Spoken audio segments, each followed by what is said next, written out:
Ассаламу алейкум. Бүгін біз өте дәмді ірімшікті бауырсақ дайындаймыз. Кез келген сізге ұнайтын жасыл шөпті алып, ұсақтап кесіңіз. Мен кинзаның бірнеше бұтағын және жасыл пияздың бірнеше сабағын алдым.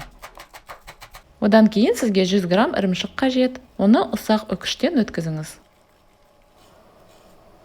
Содан кейін 100 грамм брынза алып, майдалап тураймыз.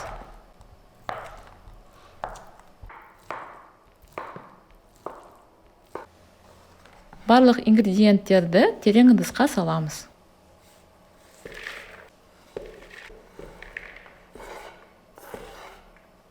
Соған 100 мл сүт, 1 жұмыртқа, жарты шай қасық тұз және 1 шай қасық ас содасын қосу керек. Жақсылап араластырамыз. Егер сіз өте тұзды брынза ірімшігін қолдансаңыз, онда тұз мөлшерін азайтыңыз. Енді ақырындап ұн қосамыз. Қамырдың тығыздығына қараңыз, нәтижесінде жұмсақ қамыр шығу керек.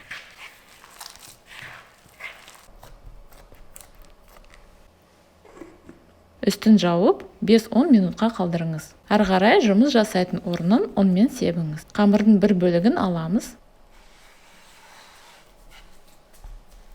Қолмен біраз илеп қойыңыз. Жұқа етіп жаямыз.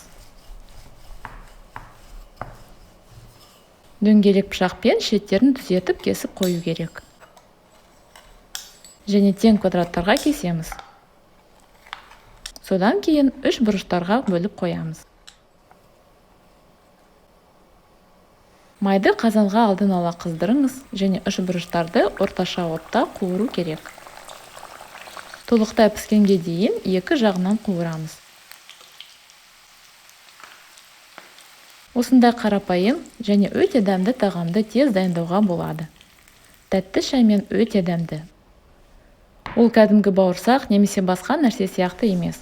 Ерекшелігі ірімшіктің дәмінде. Осы рецепт сізге ұнаса, лайк басыңыз, пікіріңізді жазыңыз және біздің арнамызға жазылыңыз. Қоңырауға басуды ұмытпаңыз, сонда сіз әрдайым жаңа видео көретін боласыздар.